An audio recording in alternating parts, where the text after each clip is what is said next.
हरे कृष्ण. सर्वांचं स्वागत आहे. श्री श्री राधा गोविंद इस्कॉन मंगळुरू तर्फे घेतला जाणारा हा उपक्रम 18 दिवसात भगवद्गीता समजून घ्या यामध्ये आज आपण अध्याय 5वा कृष्ण भावना भावित कर्म याचं अध्ययन करणार आहोत. तर प्रथम आपण मंगलाचरणने सुरुवात करूया. हरे कृष्ण. ओम अज्ञानतिमिरान्धस्य ज्ञानाञ्जनशलाकया चक्षुरुन्मीलितं येन तस्मै श्रीगुरवे नमः. श्रीचैतन्यमनोभीष्टं स्थापितं येन भूतले स्वयं रूप कदा मह्यं ददाति स्वपदान्तिकं. हे कृष्ण करुणा सिन्धो दीनबन्धो जगत्पते गोपेश गोपिका कान्त राधाकान्त नमोऽस्तुते. तप्त कांचन गौरांगी राधे वृंदावनेश्वरी वृषभानुसुते देवी प्रणमामि हरिप्रिये. नमः ओम विष्णुपदाय कृष्णपृष्ठाय भूतले श्रीमते भक्तिवेदांत स्वामिन् इति नामिने. नमस्ते सारस्वते देवे गौरवाणी प्रचारिणे निर्विशेष शून्यवादी पाश्चात्य देशतारिणे. जय श्री कृष्ण चैतन्य प्रभु नित्यानंद श्री अद्वैत गदाधर श्रीवासादि गौर भक्त वृंद. हरे कृष्णा कृष्ण कृष्णा हरे हरे हरे राम राम राम हरे हरे. हरे कृष्ण. सर्वांचं स्वागत आहे. सर्वात प्रथम आपण श्रीला प्रभुपाद यांना साष्टांग प्रणाम करूया, ज्यांनी आपल्याला समजेल अशा शब्दामध्ये, सोप्या शब्दामध्ये भगवद्गीता आपल्याला समजावून सांगितली आणि त्यामुळे भगवद्गीतेचं ज्ञान आपण ग्रहण करू शकत आहोत. श्री श्री राधा गोविंद इस्कॉन मंगळुरूचे अध्यक्ष नामानिष्ठदास प्रभूजी यांना सादर प्रणाम, ज्यांनी हा अभ्यासक्रम बनवला आणि झूमद्वारे आपल्या सर्वांना उपलब्ध करून दिला. त्यामुळे घरी बसल्या आपण या संधीचा लाभ घेऊ शकलो. अन्वय माताजींना प्रणाम करते, ज्यांनी मला भगवद्गीता शिकवली. आमच्या सर्वांच्या प्रेरणा पूजा माताजींना प्रणाम करते. वर्गाला उपस्थित राहून सेवा देणाऱ्या रेश्मा माताजींना प्रणाम. टेक्निकल टीमचे धन्यवाद. तसंच वर्गाला उपस्थित असणाऱ्या सर्व भक्तांना सादर प्रणाम आणि सर्वांचं स्वागत. तर आज आपण अध्याय 5वा बघत आहोत, कर्मसन्यास योग किंवा कृष्ण भावना भावित कर्म. हा अध्याय तिसरा अध्यायाचा विस्तार आहे. तिसरा अध्याय होता कर्मयोगाचा, ज्याच्यामध्ये आपण निष्काम कर्माबद्दल माहिती घेतली होती. तर हा अध्याय जो आहे हा तिसऱ्या अध्यायाचा विस्तारच समजला जातो, कारण कर्माबद्दलची अधिक माहिती आपल्याला या अध्यायामध्ये मिळते. श्री श्री राधा गोविंदांच्या चरणी आपण प्रथम साष्टांग प्रणाम करूया. आपल्याला कृष्ण भक्ती प्राप्त होवी म्हणून त्यांच्या चरणी आपण प्रार्थना अर्पण करू. आपण रोज जमतो इथे भगवद्गीतेचं अध्ययन करतो, हे त्यांच्या आनंदासाठी आपण करत आहोत. तर प्रथम आपण त्यांचे आशीर्वाद घेऊ आणि अध्ययन वर्गाकडे पुढे जाऊ. कृष्ण कृपामूर्ती श्रीला प्रभुपाद यांनाही साष्टांग प्रणाम करूया. त्यांनी आपल्याला भगवद्गीता एवढ्या साध्या सोप्या शब्दामध्ये समजावून सांगितली आहे, त्यामुळे आपण हे अध्ययन करत आहोत. कालचा अध्याय होता चौथा, ज्ञानयोगाचा अध्याय होता, ज्ञान कर्म संन्यास योग. याची प्रथम आपण उजळणी करू. कालच्या अध्यायामध्ये आपण भगवद्गीतेचा इतिहास जाणून घेतला की साधारण 120 दशलक्ष वर्षांच्या पूर्वी भगवद्गीतेचं हे ज्ञान कृष्णांनी सूर्यदेव विवस्वानला दिलं. त्यानंतर जवळजवळ 20 लाख वर्षांच्या पूर्वी भगवद्गीता पृथ्वीवर आली, हे आपण एका कॅल्क्युलेशनच्या द्वारे समजून घेतलं. त्यानंतर 4 संप्रदायांची माहिती आपण घेतली. ब्रह्म, वैष्णव, गौडीय संप्रदाय, श्री संप्रदाय, रुद्र संप्रदाय आणि कुमार संप्रदाय. आणि हेही जाणून घेतलं की आपल्याला ज्ञान हे परंपरेतून आलेल्या गुरूंकडून घेतलं पाहिजे, कारण हे ज्ञान यथार्थ रूपाने असतं आणि असं ज्ञानच आपल्यामध्ये परिवर्तन घडून आणू शकतं. कालच्या अध्यायामध्ये कृष्णांनी आपल्याला त्यांच्यातले आणि आपल्यातले फरक सांगितले. जसं त्यांचं शरीर हे आध्यात्मिक आणि शाश्वत स्वरूपाचं आहे, आपलं भौतिक आहे आणि नाश होणार आहे. कृष्ण प्रगट होतात किंवा अवतार घेतात आणि त्यांची कार्य संपलं, लीला संपली की ते गोलोकधामामध्ये परत जातात. पण आपण जन्म-मृत्यूच्या चक्रामध्ये बांधलेले असल्याने वारंवार आपण इथे जन्म घेतो. कृष्ण कर्मांनी बद्ध नसतात, पण आपण चांगल्या आणि वाईट कर्माच्या प्रतिक्रियेने बद्ध असतो. वर्णाश्रम विभागणीबद्दल आपण काल समजून घेतलं आणि ही विभागणी गुण आणि कर्म यावरती आधारित असते, जन्माप्रमाणे नसते. त्यानंतर कर्माबद्दल आपण कालच्या अध्यायामध्ये माहिती घेतली होती. कर्म म्हणजे काय, अकर्म म्हणजे काय, विकर्म म्हणजे काय, हेही समजून घेतलं होतं. आणि अध्यायाच्या शेवटी गुरूंचं महत्व जाणून घेतलं, की आपल्याला जिज्ञासा ठेवून विनम्र भावाने गुरूंची सेवा करत आपण त्यांच्याकडून सत्य जाणून घेतला पाहिजे. गुरूंना शरण जाणं आणि गुरूंचा आश्रय घेणं हा प्रगती करण्यामागे एकमेव हा मार्ग आहे, हेही आपण समजून घेतलं होतं. आता आपण आजच्या अध्यायाकडे जाऊया. माताजी पुढची स्लाइड घेता. आजचा अध्याय आहे कृष्ण भावना भावित कर्म किंवा कर्म संन्यास योग. आता इथे अर्जुनाचा पहिला प्रश्न आहे की कर्मयोग की कर्म संन्यास ह्याच्यामध्ये काय श्रेष्ठ आहे, मी काय करू, असं अर्जुनाने प्रश्न विचारलेला आहे. कृष्णांनी उत्तर दिलेलं आहे की कर्मयोग हा कर्म संन्यासापेक्षा श्रेष्ठ आहे. त्यानंतर निष्काम कर्माबद्दलही कृष्ण आपल्याला सांगणार आहेत. आपण आधी थोडंसं तिसऱ्या अध्यायामध्ये ह्याबद्दल जाणून घेतलेलं आहे. निष्काम कर्म म्हणजे अशा प्रकारचं कर्म केल्याने आपण कर्मबंधनातून मुक्त होतो. तर हे त्याचं महत्व आहे.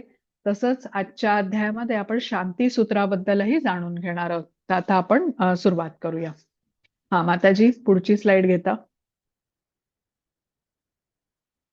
पहिला श्लोक आहे. हरे कृष्ण. अर्जुन उवाच संन्यासं कर्मणां कृष्ण पुनर्योगं च शंससि यच्छ्रेय एतयोरेकं तन्मे ब्रूहि सुनिश्चितम्. हरे कृष्ण. हरे कृष्ण. अर्जुन म्हणाला, हे कृष्ण, सर्वप्रथम तुम्ही मला कर्माचा त्याग करण्यास सांगता आणि पुन्हा तुम्ही भक्तिपूर्वक कर्माची प्रशंसा करता. आता तुम्ही मला निश्चितपणे सांगाल की या दोहांपैकी कोणता अधिक फायदेशीर आहे. हरे कृष्ण. हरे कृष्ण. आता बघा, जेव्हा आपण म्हटलं की आपण गुरुंकडे जातो आणि विनम्रपणे त्यांची सेवा करत ज्ञान जाणून घेण्याचा प्रयत्न करतो. आता गुरूंनी आपल्याला शिकवलं, ज्ञान दिलं, पण आपल्याला ते नीटसं समजलं नाही. आपण त्यावेळेला लक्ष देऊ शकलो नाही म्हणूया. पण जेव्हा आता ते ज्ञान आपल्याला वापरण्याची वेळ येते, तेव्हा आपल्याला लक्षात येतं की आपल्याला हे समजलेलं नाहीये आणि त्यामुळे आपला गोंधळ होतो. तर जो चांगला शिष्य असतो तो काय करतो, तर वेळीच आपल्या गुरूंकडून न समजलेल्या गोष्टींबद्दल जाणून घेतो, समजून घेतो परत. त्याद्वारे आता त्याला हे ज्ञान जीवनामध्ये वापरता येतं. आता इथे अर्जुन कृष्णांना प्रश्न विचारतोय की सर्वप्रथम तुम्ही मला कर्माचा त्याग करायला सांगता आणि मग तुम्ही भक्तिपूर्वक कर्माची प्रशंसा पण करता. मग मी नेमकं काय करू, कर्म संन्यास घेऊ की कर्म योग करू? अर्जुनाचा गोंधळ काय आहे हे आपल्याला आता पुढच्या श्लोकामध्ये समजणार आहे. माताजी पुढची स्लाइड घेता.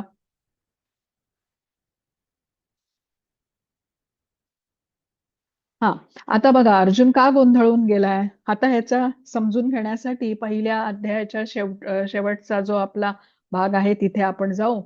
अर्जुनाने युद्ध न करण्याची कारणं दिली होती पहिल्या अध्यायामध्ये.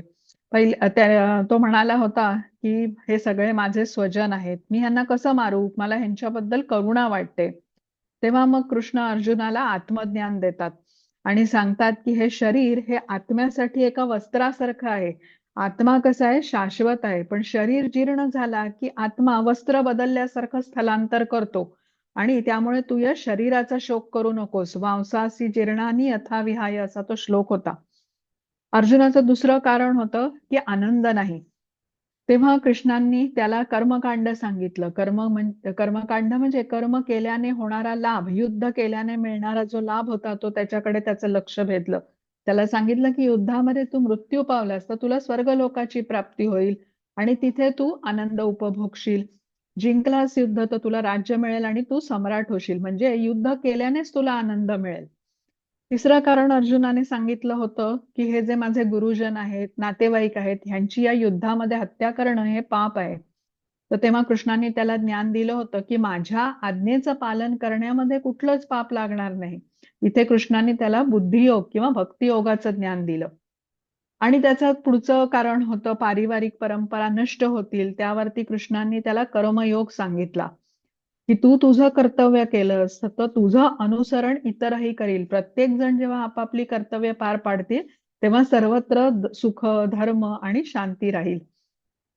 आता आपण अजून समजून घेऊया याबद्दल. माताजी पुढची स्लाइड घेता. वाचता माताजी. हरे कृष्ण. 3.17 परंतु जो आत्म्यातच रममाण झाला आहे, ज्याला आत्मसाक्षात्कार झाला आहे आणि जो केवळ आत्म्यातच तृप्त असतो, पूर्ण तृप्त असतो, त्याच्यासाठी कोणतेही कर्तव्य नसते. 3.18 आत्मसाक्षात्कार झालेल्या मनुष्याला त्याचे विहित कर्तव्य पार पाडण्याचा कोणताही हेतू नसतो किंवा असे कार्य न करण्याचे कोणतेही कारण नसते. तसेच त्याला इतर सजीवांवर अवलंबून राहण्याची गरज नाही. हरे कृष्ण. हरे कृष्ण. आता या श्लोकामध्ये काय म्हटलंय, 3ऱ्या अध्यायातला हा 17वा श्लोक आहे. याच्यामध्ये कृष्ण म्हणालेत अर्जुनाला की ज्याला आत्मसाक्षात्कार झाला आहे त्याला कोणतेही कर्तव्य उरत नाही आणि कर्तव्य न करण्याचं पण त्याला कुठलं कारण नसतं. मग अर्जुनाला वाटतंय की जर मला कर्तव्य करायचं नसेल तर मला आत्मसाक्षात्कार करून घ्यायला हवा. पुढे 18व्या श्लोकामध्ये कृष्ण म्हणतात की जो आत्मसाक्षात्कारी असतो तो कृष्णांबरोबर जोडलेला असतो, त्यामुळे त्याला इतर सजीवांवर अवलंबून राहण्याची गरज नसते. आता तो बरोबर पूर्णपणे जोडला असल्याने त्याने त्याचं कर्तव्य नाही केलं तरी चालतं. आता हे सगळं अर्जुनाने ऐकलंय आणि अर्जुनाला काय वाटतं की मला माझं कर्तव्य करायचं नाहीये, मला युद्ध करायचं नाहीये, तर मला आत्मसाक्षात्कार करून घ्यावा लागेल. आता अर्जुनाला अजूनही पटलेलं नाहीये की त्याने युद्ध केलंच पाहिजे, तर तो अजूनही सबबी शोधतोय इथे युद्ध न करण्याच्या. म्हणून अर्जुन म्हणतो की मी आता आत्मसाक्षात्कार करून घेईन पण मी युद्ध करणार नाही. माताजी पुढची स्लाइड घेता. वाचा माताजी. हरे कृष्ण. हे परंतप केवळ द्रव्य यज्ञापेक्षा ज्ञान यज्ञ श्रेष्ठ आहे. अंततः हे पार्था सर्व कर्म यज्ञाचे पर्यावसन दिव्य ज्ञानामध्ये होते. हरे कृष्ण. हरे कृष्ण. बघा आता या श्लोकामध्ये कालच्या अध्यायातला हा श्लोक होता, त्याच्यामध्ये कृष्ण अर्जुनाला म्हणालेले की सर्व कर्मयज्ञांचा अंत दिव्य ज्ञानामध्ये होतो. मग आता अर्जुन काय म्हणतो की मी कर्म का करू. आता हे समजून घेण्यासाठी आपण एक उदाहरण घेऊन आपण समजूया. आता बघा प्रत्येक जणाला काही गोष्ट मिळवायची असताना कुठल्या तरी गोष्टींचा त्याला त्याग करावा लागतो. जसे विद्यार्थी असतात ज्याचं ध्येय आहे की उत्तम मार्कांनी परीक्षा पास होण्याचं, मग तो मन लावून अभ्यास करतो, नियमितपणे अभ्यास करतो आणि हे करत असताना काही गोष्टी करण्याचा तो टाळतो. मित्रांच्या बरोबर सारखं बाहेर जाणं, चित्रपट इत्यादी मनोरंजनाची साधनं तो वापरत नाही, सोशल मीडियाचा वापर तो टाळतो. तर या गोष्टींचा त्याग जेव्हा तो करतो, कारण त्याला ज्ञान घेण्याचं ध्येय त्याने ठरवलेलं आहे, तर जेव्हा तो या गोष्टी पाळतो तेव्हा उत्तम रीतीने तो यश मिळवू शकतो परीक्षेमध्ये. पुढे त्याचं भविष्यही उज्ज्वल होतं. तर समाजामध्ये काही लोक असतात, मोठे बिझनेसमॅन वगैरे असतात, ते मोठ्या प्रमाणावरती अन्नदान करतात, वस्त्रदान करतात, धर्मशाळा बांधतात, हॉस्पिटल बांधतात, कुठल्या मोठ्या एखाद्या चांगल्या प्रकल्पासाठी ते देणगी देतात. म्हणजे पैसा किंवा द्रव्याच्या रूपाने ते समाजाची सेवा करतात. याला द्रव्य यज्ञ म्हटलेलं आहे. तर काही लोक मृत्यूनंतर उच्च लोकाची प्राप्ती व्हावी यासाठी स्वेच्छेने अनेक प्रकारच्या तपस्या करतात. जसं की चातुर्मासाचं पालन करतात ते. मग हे पालन करत असताना काही ते जमिनीवर झोपतात, एकच वेळ जेवतात किंवा काही अन्न पदार्थ खाण्याचं वर्ज्य करतात, घरातील काही सुखसोयींचा ते त्याग करतात. तर याला तपोमय यज्ञ असं म्हणतात. तर काही जण सिद्धी प्राप्त होण्यासाठी अष्टांग योग, हठयोगचं आचरण करतात. काही जण पायी यात्रा करतात, पवित्र तीर्थस्थळांना भेट देतात, ह्याला योग यज्ञ असं म्हटलेलं आहे. तर काही जण स्वाध्याय यज्ञ करतात, त्यावेळी ते भगवद्गीता, श्रीमद भागवतम इत्यादी ग्रंथांचा अभ्यास करतात. आता हे जे यज्ञ आहेत ना, द्रव्य यज्ञ असू देत, तपोमय यज्ञ असू देत, स्वाध्याय यज्ञ असू देत, हे केल्याने काय होतं, तर आपली फळाकडे जी आसक्ती असते, म्हणजे लाभ प्राप्त करण्याची जी आपली आसक्ती असते ना, त्याच्यावर त्याचा परिणाम होतो बघा.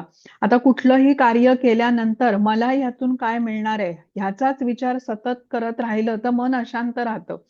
जेव्हा असे यज्ञ केले जातात तेव्हा कर्मफळावरची आसक्ती जी आहे ना ती कमी होते, मन शांत होतं आणि शांत मन कृष्ण भावनेचा स्वीकार करू शकतो. आता कुठल्या तरी गोष्टीचा आपल्याला त्याग करावा लागतो तेव्हा आपल्याला दुसरी महत्वाची गोष्ट प्राप्त करता येते. क्षणोक्षणी जर का आपण मला ह्यातून काय मिळणार हाच विचार करू लागलो तर मन अतिशय अशांत असतं आणि अशांत मनाने आपण ज्ञान घेऊ शकत नाही. मग अशा अशांत मनामध्ये कृष्णाबद्दलचा विचारही येणार नाही. तर हे त्यागाचं महत्व आहे. आता पुढे 17व्या अध्यायामध्ये पण आपण ह्याबद्दलचं अधिक ज्ञान घेणार आहोत. तर इथे कृष्ण काय म्हणतात की त्यागाने दिव्य ज्ञानाची प्राप्ती होते. म्हणजे जेव्हा आपण त्याग करतो तेव्हा मन शांत होतं, कर्मफळाची आपली आसक्ती राहत नाही, कारण कर्मफळ आपण कृष्णांना अर्पण केलेलं असतं. शांत मन ज्ञान ग्रहण करू शकतं आणि ज्ञान घेऊन योग्य ते बदल घडवून आपण कृष्ण भावनेमध्ये उन्नत होऊ शकतो. तर हे सर्व यज्ञ करण्यामागे ज्ञान नसेल ना, तर हा द्रव्य यज्ञ, तपोमय यज्ञ, स्वाध्याय यज्ञ का करत आहोत आपण, याचं ज्ञान नसेल तर मग आपण जे काही करू ना, म्हणजे अगदी यात्रा करत असू, जप करत असू, मंदिरात सेवा करत असू, तर असे त्याग हे केवळ यंत्रवत केल्यासारखं होईल. खरं तर यज्ञ, त्याग केल्याने चित्तशुद्धी होते, पण ज्ञानाशिवाय यज्ञ केले तर चित्तशुद्धी होणार नाही. म्हणजे सगळं असं मेकॅनिकल, यंत्रवत केल्यासारखं होईल. सकाळ झाली, उठलो, स्नान केलं, जप केला, मग आता मंदिरात जायचं म्हणून मंदिरात जायचं, असं यंत्रवत केल्यासारखं होईल. आता या श्लोकात कृष्णांनी आपल्याला ज्ञानाचं महत्व सांगितलंय, की ज्ञानाने यज्ञ केला तर ते आध्यात्मिक स्वरूपाचं कार्य होईल. पण ज्ञानाविना केलेला यज्ञ हा भौतिक स्वरूपाचं कर्म आहे, हे आपण इथे लक्षात घेऊया. हा माताजी, पुढची स्लाइड घेता. हा वाचा माताजी. म्हणून अज्ञानामुळे तुमच्या अंतःकरणात निर्माण झालेल्या शंकांचे ज्ञानाच्या शस्त्राने नाश केले पाहिजे. हे भरत, योगाने सज्ज होऊन उभे राहा आणि लढा. हरे कृष्ण. हरे कृष्ण. आता इथे अर्जुन समजू शकत नाहीये, की कृष्ण जर म्हणतात की सर्व यज्ञांचा शेवट दिव्य ज्ञानामध्ये होणार आहे, तर मला परत कृष्ण असं का सांगतायत की दृढ निश्चयाने उभा राहा आणि युद्ध कर. ज्ञानच घ्यायचंय ना, तर मग मी कर्म कशाला करू? मी कर्म करत नाही म्हणजे मी युद्ध करत नाही. आता पुढे त्याला आता कृष्ण समजावून सांगणार आहेत. आपण बघू, जसा जसा आता अध्यायामध्ये पुढे जाऊ तसं आपल्याला कारण स्पष्ट होईल. ह्याच्या पुढची स्लाइड घ्या माताजी. हा दुसरा श्लोक आहे, मी वाचते. हरे कृष्ण. संन्यासः कर्मयोगश्च निःश्रेयस्करावुभौ तयोस्तु कर्म संन्यासात् कर्मयोगो विशिष्यते. हरे कृष्ण.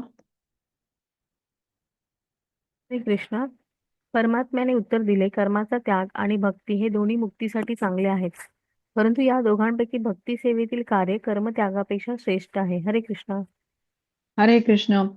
आता इथे अर्जुनाला कृष्णांनी उत्तर दिलंय की तू कर्माचा त्याग जरी केलास किंवा कर्मयोग केलास तर दोन्ही प्रकारे तुला माझी प्राप्ती होऊ शकेल. इथे कर्मत्याग किंवा कर्मसन्यास म्हटलंय. तर कर्मसन्यास म्हणजे काय? तर भौतिक इच्छांच्या आधारावरती, भौतिक इच्छांच्या आधारावरती म्हणजे इंद्रिय तृप्तीची इच्छा ठेवून कुठलीही कर्म करायची नाहीत. पण कर्मसन्यास म्हणजे काहीच न करता राहायचं असं नाहीये. भौतिक इच्छांच्या आधारावरती कर्म करायची नाहीयेत. पण जी कर्म आपल्याला शास्त्राद्वारे सांगितली आहेत करायला, जसं आता कलियुगामध्ये जप करायला सांगितलेलं आहे, मंदिरात जाऊन सेवा करायची, कृष्ण ज्ञानाचा प्रसार करायचा, ही कर्म आपण करत राहायची आहेत. आता कर्मसन्यास आणि कर्मयोग ह्याच्यातला आपण आता हे फरक जाणून घेऊया. एक उदाहरण घेऊया म्हणजे आपल्याला समजेल. कर्मयोग म्हणजे जे काही करू ते कर्माचं फळ आपण कृष्णांना अर्पण करतो. आता एक भक्त आहे ज्याने सर्व भौतिकाचा त्याग केलेला आहे आणि आता तो हिमालयामध्ये जाऊन तिथे आपली साधना करतोय. आता तो म्हणेल मी कर्माचा त्याग केलेला आहे म्हणजे मी कर्मसन्यासी आहे. आणि दुसरे श्रीला प्रभुपाद आहेत जे भौतिक जगामध्येच राहतात आणि जगाच्या कानाकोपऱ्यात जाऊन भक्तीचा प्रसार करतायत, सगळ्यांना जप करण्याचं ते महत्व पटवून देत आहेत आणि ते जे काही करतायत ते कृष्णांच्या आनंदासाठी करतायत, लोकांना कृष्णांच्या जवळ घेऊन जाण्याचा मार्ग ते दाखवतायत. तर ते कर्मयोगी झाले. आता हे उदाहरण समजून घेतल्यानंतर आपल्याला समजतं की कर्मसन्यासी श्रेष्ठ आहे की कर्मयोगी श्रेष्ठ आहे. तर निश्चित कर्मयोगी श्रेष्ठ आहे. कारण बघा, श्रीला प्रभुपाद यांनी सर्वांना कृष्ण ज्ञान दिलं, कृष्णाच्या जवळ जाण्याचा मार्ग दाखवला. या जगातून, भौतिक जगातून त्याद्वारे त्यांची सुटका झाली, जन्म मृत्यूच्या चक्रातून त्यांना मुक्ती मिळाली. तर हेच कृष्णांनी इथे सांगितलंय की कर्मयोगाने पण माझी प्राप्ती होते आणि कर्मसन्यासाने पण होते, पण कर्मयोगी हा अधिक श्रेष्ठ आहे. तर इथे खरं गोंधळ होण्यासारखं काही नाहीये, पण इथे अर्जुनाला काय वाटतंय की कृष्णांनी अजून आपल्याला व्यवस्थित समजावून सांगावं म्हणून तो हा प्रश्न विचारतोय. आपण पुढे बघूया. माताजी, पुढची स्लाइड घेता.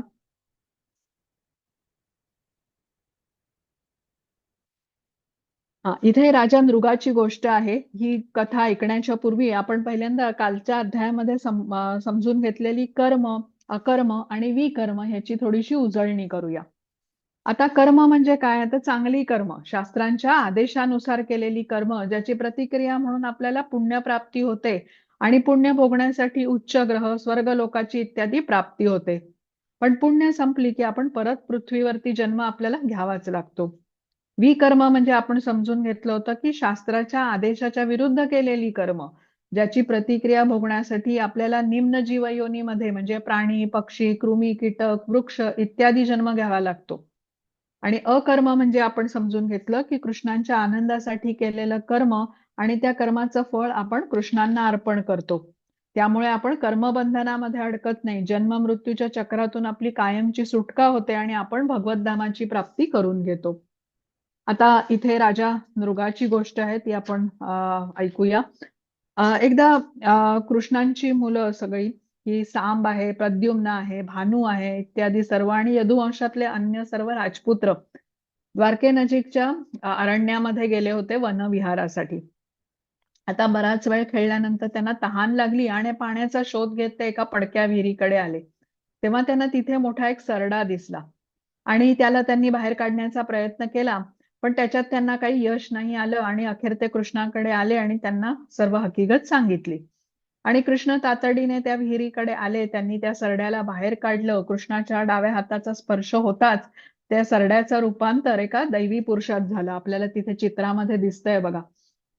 आता कृष्णांना सगळं यामागचं रहस्य ज्ञात होतं, पण इतरांना कळावं म्हणून कृष्णांनी त्याला विचारलं की भाग्यवंता तू कोण आहेस? तू कोणीतरी देवता असावास असं मला वाटतं, पण तुला असा हा सरड्याचा क्षुद्र देह का बरं लाभला होता? तुझी कहाणी आम्हाला सर्वांना सांग.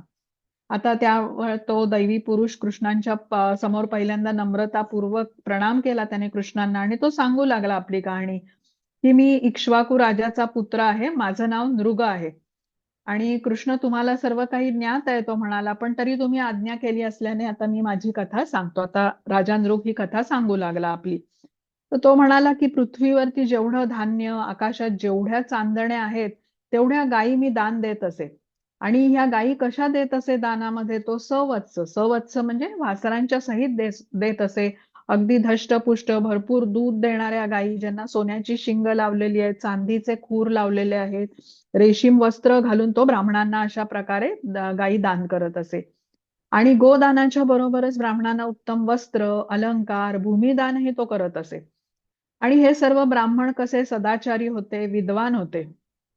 एक दिवस अशाच काही गायी या राजा नृगाने एका ब्राह्मणाला दान केल्या. तो ब्राह्मण त्या गायी घेऊन निघून गेला आणि कशी कोण जाणे त्या दान दिलेल्या गायींच्या मधली एक गाय माघारी आली आणि इतर राजाच्या गायींच्या बरोबर मिसळली गेली, जे कोणाच्याच लक्षात आलं नाही. आता पुढे त्या गायी त्या ज्या माघारी फिरलेली गाय होती ती त्या इतर गायींच्या बरोबर मिसळली गेली आणि राजाने आता एका दुसऱ्या ब्राह्मणाला एक गायींचा कळप दान केला. त्याच्यामध्ये आता ही गाय त्या दुसऱ्या ब्राह्मणाकडे गेली.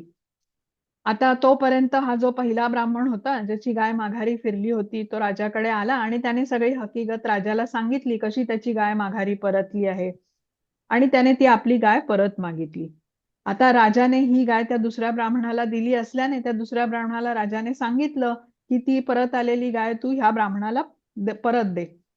तो दुसरा ब्राह्मणने ऐकून घेतला, पण तो काही या गायीला परत द्यायला तयार नव्हता.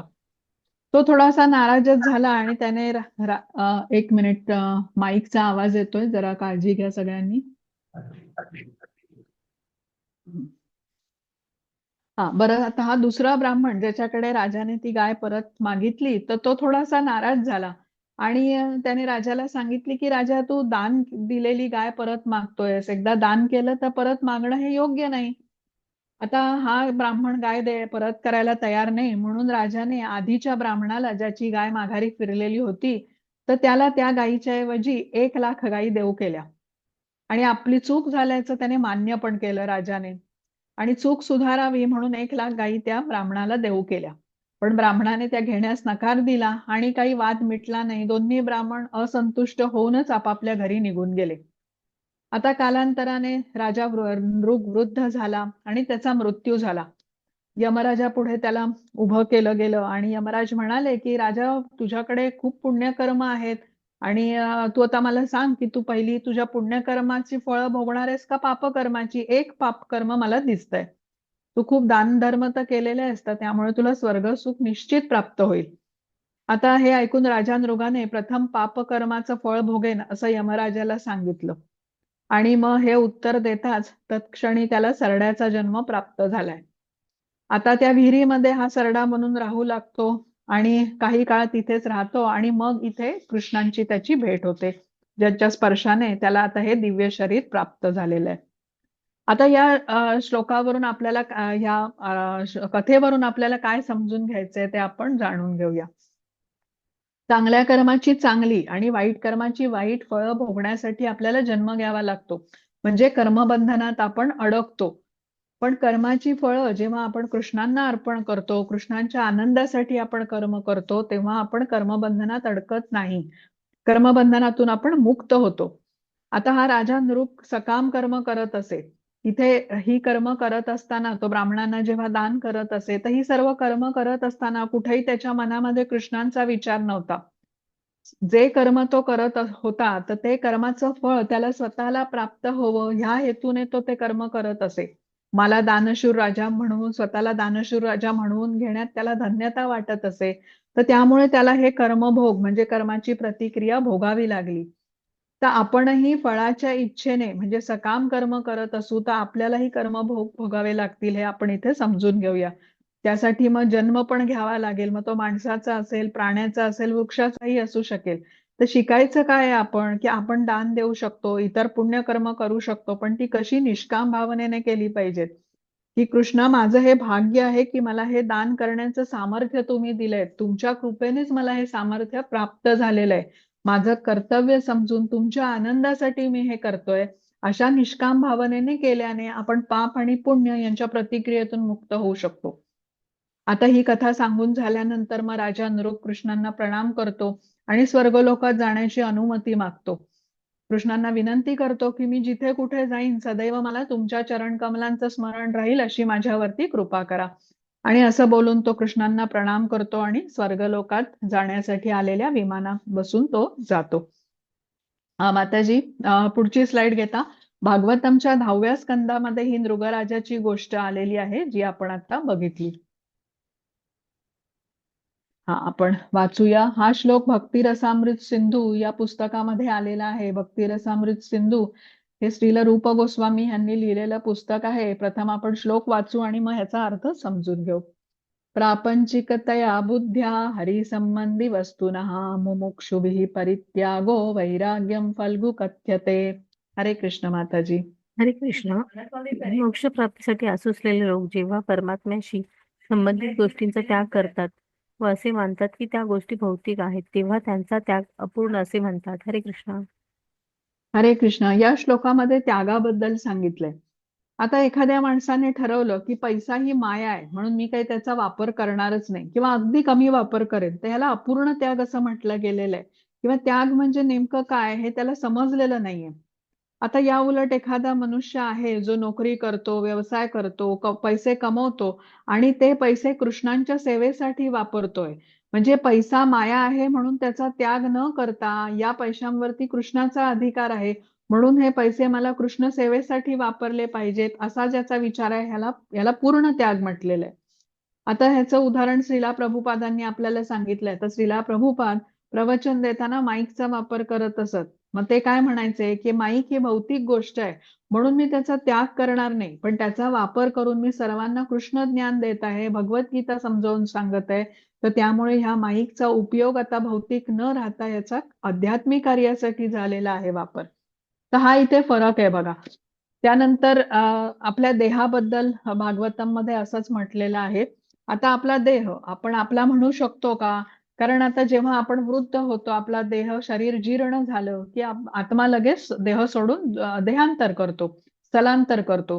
मग आता आपला देह कोणाचा म्हणायचा? आत्म्याने तर देह सोडला, मग आई वडिलांकडून आपल्याला मिळालाय देह म्हणून मग हा त्यांचा म्हणायचा का? जन्म आपल्याला त्यांच्यापासून मिळालाय म्हणून का अग्नीचा म्हणायचा? कारण मृत्यू झाल्यावरती देह अग्नीला अर्पण केला जातो.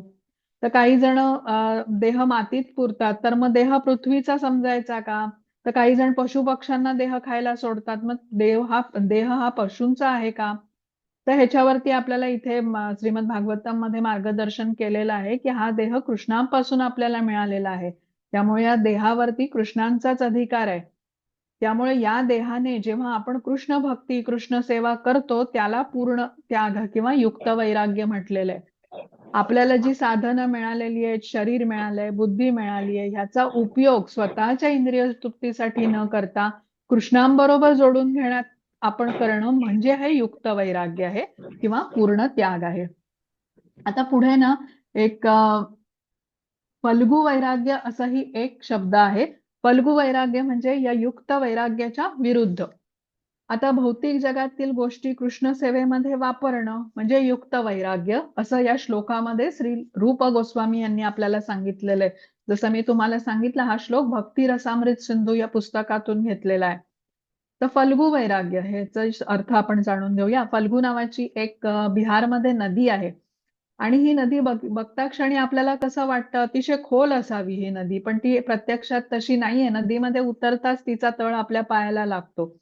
म्हणजे काय तर एखादी व्यक्ती आहे भौतिक गोष्टींचा त्याग केलेला आहे असं वरवर दाखवत राहते, पण आतून मात्र भोग इच्छा त्याच्या खूप असतात. तर जसं ही नदी आहे वरून आपल्याला खूप खोल वाटते पण प्रत्यक्षात ती नाहीये. तर ह्याला फल्गु वैराग्य असं म्हणतात किंवा अपूर्ण त्याग आहे. आता बघा इथे समजून घेऊ आपण. श्रीला प्रभुपाद बघा विमानाने परदेशामध्ये गेले नसते, त्यांनी गाडीचा वापर केला नसता, माईकचा वापर केला नसता किंवा ते आपलं प्रवचन रेकॉर्ड करण्यासाठी डिक्टाफोनचा वापर करायचे, काही वेळेला टाईपरायटरचाही वापर करायचे. मग तसा त्यांनी वापर केला नसता तर त्यांना आपण संन्यासी म्हटलं असतं का? तर असं नाहीये. श्रीला प्रभुपाद आजही संन्यासी आहेत, कारण या सर्व गोष्टींचा वापर श्रीला प्रभुपाद यांनी भगवत सेवेसाठी केलेला आहे. आता खरं तर आपलं इथे काहीच नाहीये, मग संन्यास कसला? ज्याने आपल्याला जे काही दिलेलं आहे ते त्याच्या सेवेमध्ये वापरणं याचा अर्थ संन्यास आहे. जसं आता आपण हा अध्ययन वर्ग करतो, यासाठी आपण मोबाईलचा वापर करत असू, लॅपटॉपचा वापर करत असू, इंटरनेटचा वापर करत असू, पण हे सर्व आपण कशासाठी करतोय? तर कृष्णाबरोबर जोडून घेण्यासाठी करतोय. त्यामुळे हे पण एक युक्त वैराग्याचं उदाहरण आहे. जेव्हा या सर्व गोष्टींचा वापर आपण आपल्या इंद्रिय तृप्तीसाठी करू तर ते आपल्याला कर्मबंधनात अडकवणार आहे, हे आपण समजून घेऊया. हा माताजी पुढची स्लाइड घेता का?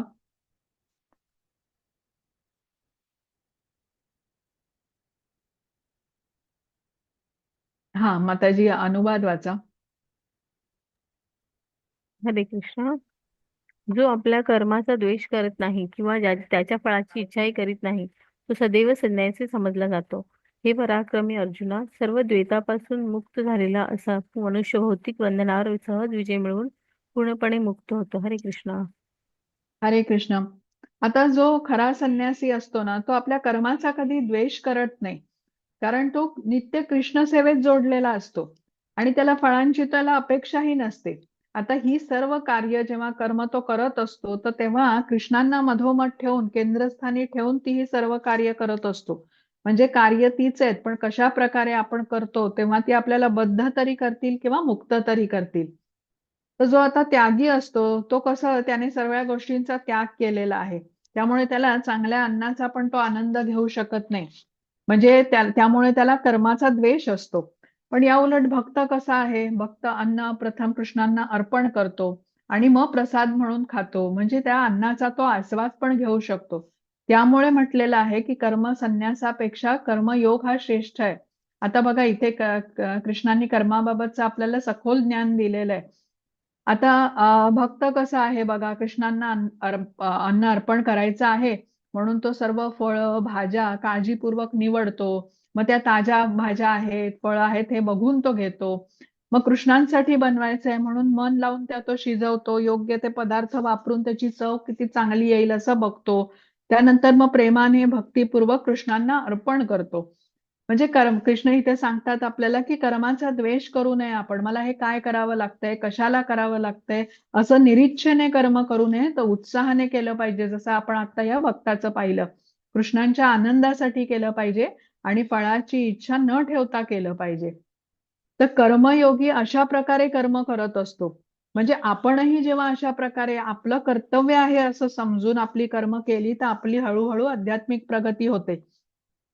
कर्मयोगाचं मन कसं आहे, कृष्णांच्या कमलचरणी स्थिर असतं. त्यामुळे तो भौतिक द्वंद्वातून मुक्त होतो. भौतिक द्वंद्व म्हणजे काय? हे आवडतं, ते आवडत नाही, हे चांगलं, हे वाईट, असं हे मनाचा द्वंद्व असतो. पण कर्मयोगाने आपलं मन कृष्णांवरती आसक्त केल्याने तो या द्वंद्वातून मुक्त असतो.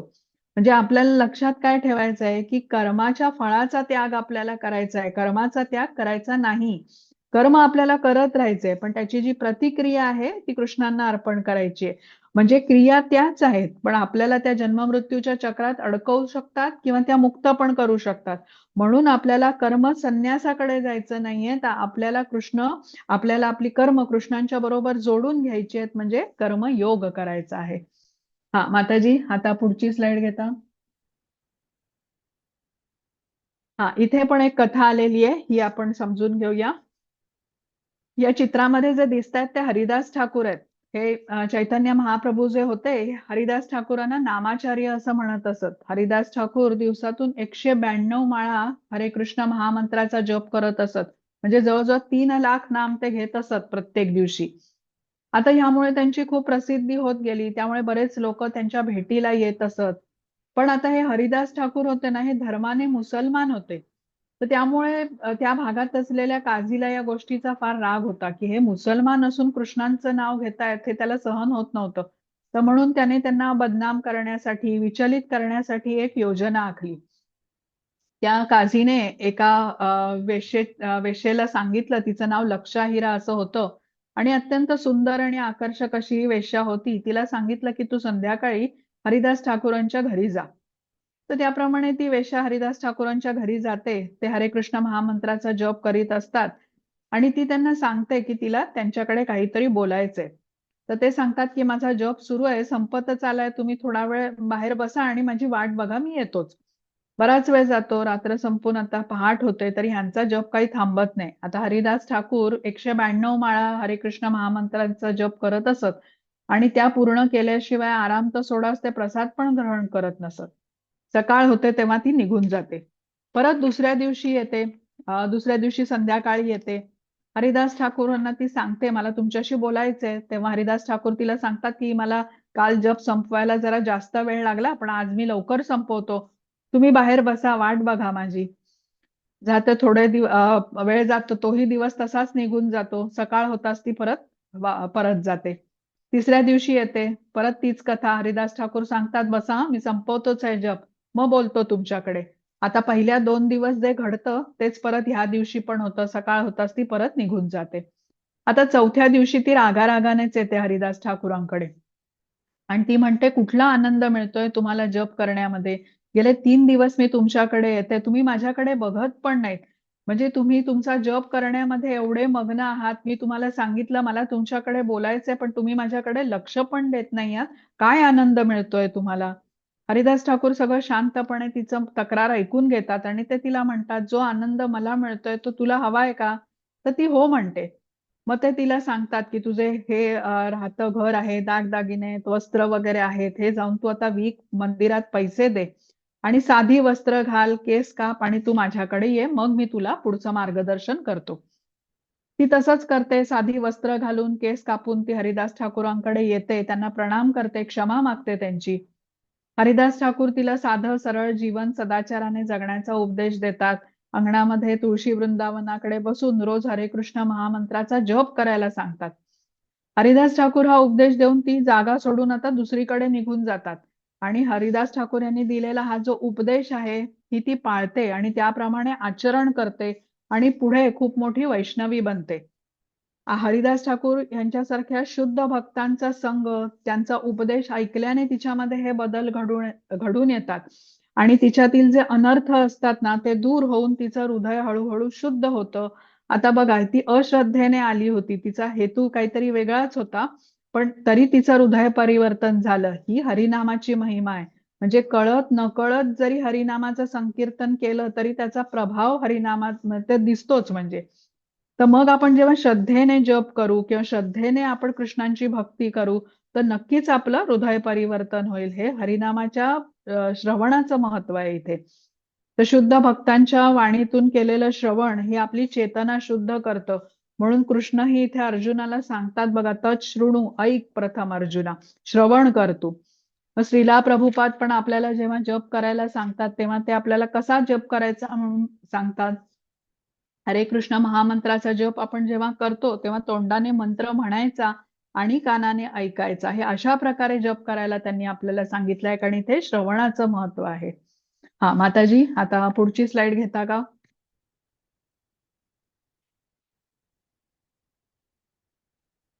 हा माताजी वाचा अनुवाद. हरे कृष्ण. जो मनुष्य आसक्तीशिवाय आपले कर्तव्य करतो, परमात्म्याला समर्पण करतो, त्याच्यावर पाप कर्माचा प्रभाव पडत नाही, जसे कमळाच्या पानावर पाण्याचा स्पर्श होत नाही. हरे कृष्ण. हरे कृष्ण. आता एखादा कागद आहे, तो आपण पाण्यामध्ये टाकला तर तो खराब होतो, त्याचा लगदा बनतो. पण एखादं वस्त्र टाकलं तर तेही ओलं होऊन जातं पाण्यामध्ये. पण आता कमळाचं पान जर का पाण्यात राहिलं तर त्याला मात्र पाण्याचा स्पर्शही होत नाही, कारण पाणी त्याच्यावर टिकतच नाही. तर तसंच जे भक्त असतात ते भौतिक जगात राहून पण त्याने प्रभावित होत नाहीत. भौतिकाच्या प्रभावापासून ते अलिप्त राहू शकतात, या कमळाच्या पानासारखे, कारण ते कृष्ण भक्तीमध्ये रममाण असतात. जसे श्रीला प्रभुपाद प्रसार करायला अमेरिकेमध्ये गेले, पाश्चात्य देशामध्ये गेले होते ते, आणि तिथे तर मायेचा किती प्रभाव आहे, माया नगरीच असं अमेरिकेला म्हटलं जातं. हिप्पींच्या बरोबर राहून त्यांनी कृष्ण भक्तीचा प्रसार केला. आता कोणी त्यांना विचारलं होतं की तुम्ही या हिप्पींच्या बरोबर राहता तर त्यांचा प्रभाव तुमच्यावर पडणार नाही का? तर त्यावरती ते म्हणाले होते की मी तिथे शिकवायला जातोय, मी काही शिकायला जात नाहीये. आता हे हिप्पी कसे होते? नशा करणारे होते, स्वैराचारी होते, कसलाही निर्बंध न पाळणारे होते. पण श्रीला प्रभुपाद त्यांच्या गुरूंचा आदेश पालन करण्यासाठी तिथे गेलेले होते. त्यांना कुठल्याही फळाची अपेक्षा नव्हती. त्यामुळे हिप्पींच्या वागण्याचा त्यांच्यावर काहीही प्रभाव पडू शकला नाही. पण हिप्पींनी कसं काय? हिप्पींनी या शुद्ध भक्ताच्या मुखातून हरिनामाचं श्रवण केलं श्रीला प्रभुपादांच्या मुखातून, आणि त्यांच्या वाईट सवयी हळूहळू सुटल्या, त्यांच्यामध्येही बदल घडून आले. हरिनामाचा जप तेही करू लागले, आणि ही हरिनामाची महिमा आहे. म्हणजे कळत नकळत केलेल्या घेतलेल्या हरिनामाने असे हे लाभ होतात, हे आपल्याला समजतं. कृष्णांनी इथे भगवद्गीतेमध्ये जे सांगितलेलं आहे ना, ते प्रभुपादांनी सिद्ध करून दाखवलं बघा, की ते कमळाच्या पानाप्रमाणे अस्पर्शित राहिले, प्रभावित झाले नाही. तर भगवद्गीता म्हणजे ही केवळ थिअरी नाहीये, तर प्रॅक्टिकलमध्ये हे आपण उदाहरण बघू शकतो. तर म्हणून इथे पद्मपत्र विमांबसा म्हटलेलं आहे, म्हणजे कमळाच्या पानावरती जसं पाणी टिकत नाही तसे प्रभुपाद अस्पर्शित राहिले, पापाचा स्पर्श त्यांना झाला नाही.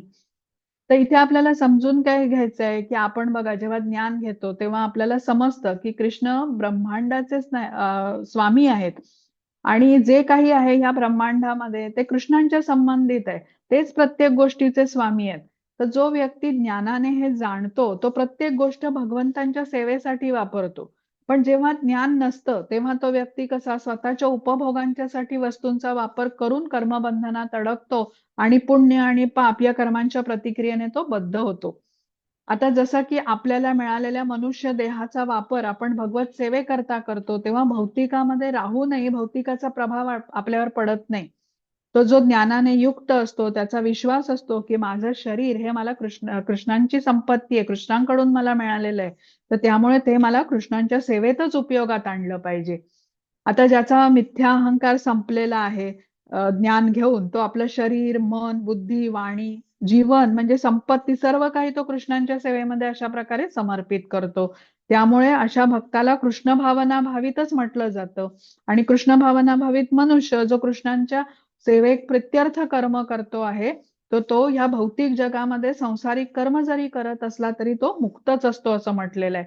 जसं आता कमळाचं पान पाण्यात जरी असलं तरी पाण्याचा स्पर्श त्याला होत नाही, म्हणून पद्मपत्र विमांबसा असा हा शब्द या श्लोकामध्ये आलेला आहे.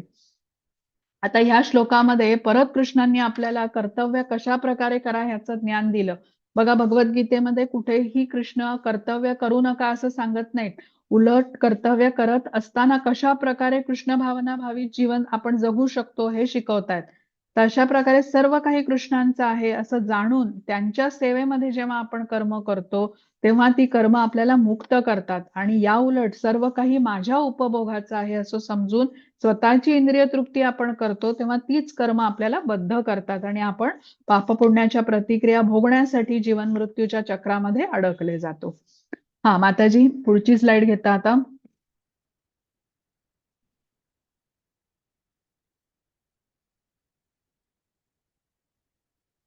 हा, इथे आता श्रीला प्रभुपाद दाखवलेत न्यूयॉर्कमध्ये संकीर्तन करत असताना. श्रीला प्रभुपाद रोज दुपारी तिथे टॉम्किन स्क्वेअर पार्कमध्ये हरे कृष्ण महामंत्राचं संकीर्तन करत असत. आणि ते ऐकून उत्सुकतेने अनेक लोक गोळा झाली. तुम्ही काय म्हणता, तुम्ही कुठून आला आहात, असे वेगवेगळे प्रश्न त्यांना विचारू लागले ते. आणि त्यानंतर मग ते श्रीला प्रभुपाद यांनी ज्ञान द्यायला सुरुवात केली आणि मग तिथे इस्कॉनची स्थापना झाली. आता श्रीला प्रभुपाद यांच्यासारख्या शुद्ध भक्ताच्या वाणीमधून जेव्हा त्या सर्व लोकांनी हरिनाम ऐकलं, तर जसं आपण जाणून घेतलं की हरिनामाचा प्रभाव म्हणजे ते कळत नकळत का हरिनामाचं श्रवण कानावर पडल्याने हळूहळू या सर्व हिप्पींच्या सर्व वाईट सवयी सुटल्या आणि त्याचा प्रभाव त्यांच्यावर पडला आणि त्यांच्यामध्येही बदल घडून आले. प्रभुपादांचं सान्निध्य त्यांना मिळालं आणि जीवनाची त्यांची दिशाच बदलली. त्यांच्या जीवनामध्ये अतिशय परिवर्तन घडून आलं आणि तेही त्यांनी कृष्ण भावनेचा स्वीकार केला. हा माताजी, पुढची स्लाइड घेता.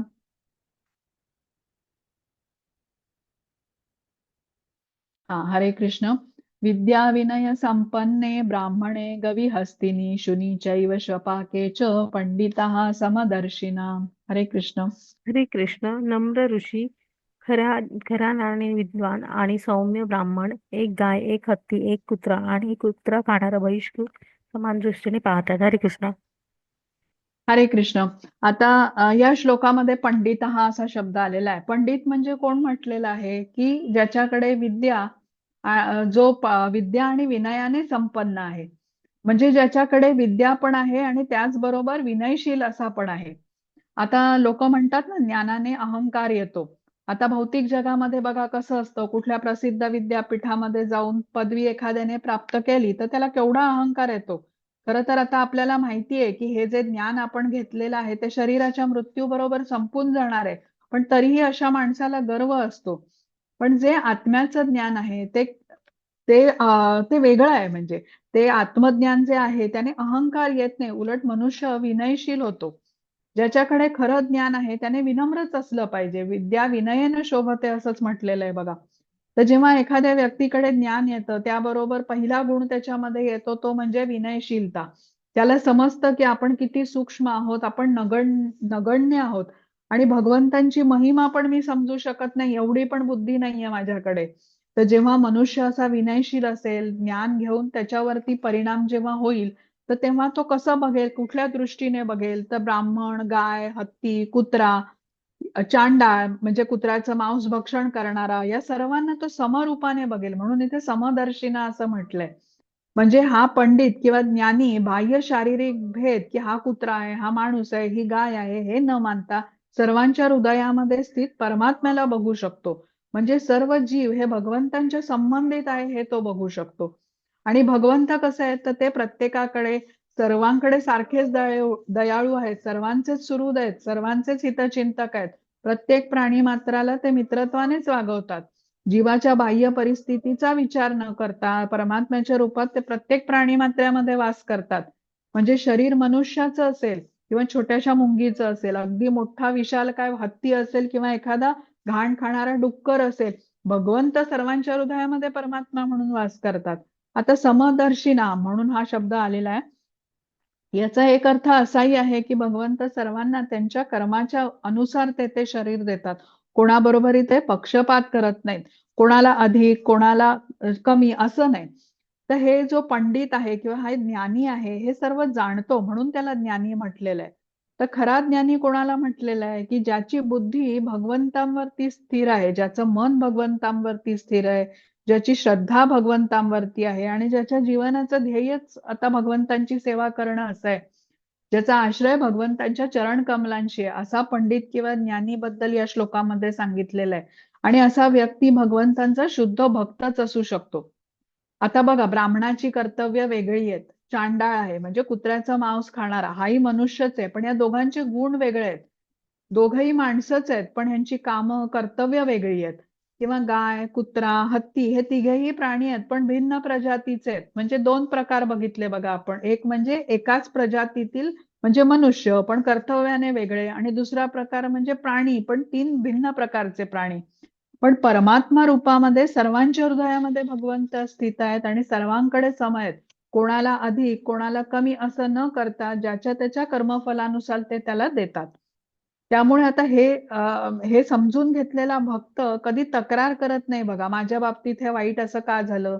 इथे समजून घेऊया, भगवंत कधी कोणाबरोबर पक्षपात करत नाही. जे पण कष्ट दुःख आपण भोगत आहोत ते आपल्या कर्माचं फळ आहे, हे आपल्याला समजून घेतलं पाहिजे. कुठलाही भक्त भगवंतांना कधी दोष देत नाही. आता असा भक्त जो शुद्ध भक्त असतो तो भगवंतांच्या धामात जाण्यास अगदी योग्य असतो, कारण तो अशा प्रकारे विचार करतो. आणि म्हणजे भक्तांच्या जीवनामध्ये खूप कठीण प्रसंग पण येतात, पण त्यांची सहनशक्ती पण त्या भक्ताला असते. आणि तो विचार करत असतो भक्त की भगवंतांची दया आहे की मला एवढेच त्रास सहन करावे लागले, एवढ्यावरच माझं संकट समाप्त झालं, ही भगवंतांचीच कृपा आहे. खरं तर खूप मोठं संकट येणार होतं, पण भगवंतांच्या कृपेने त्याची तीव्रता कमी झाली. आता ब्राह्मण आणि चांडाळ हे आपण म्हटलं, हे दोन्ही मनुष्यच आहेत. बाह्य शरीर त्यांचं मनुष्याचं असलं तर भेद कुठे आहे, तर चेतनेचा स्तर वेगळा आहे. म्हणजे ब्राह्मणामध्ये सत्वगुण आहे आणि चांडाळामध्ये तमोगुणाचं प्राबल्य आहे. पण भगवंत मात्र दोघांच्याही ठिकाणी समच आहेत. म्हणून इथे आणि त्याचप्रमाणे हा जो ज्ञानी आहे, आता हे सगळं हे बघू शकतो, म्हणून त्याला म्हटलेलं आहे की पंडितः समदर्शिना, समदृष्टीने तो सगळ्यांकडे बघू शकतो. माताजी, पुढची स्लाइड घेता आता.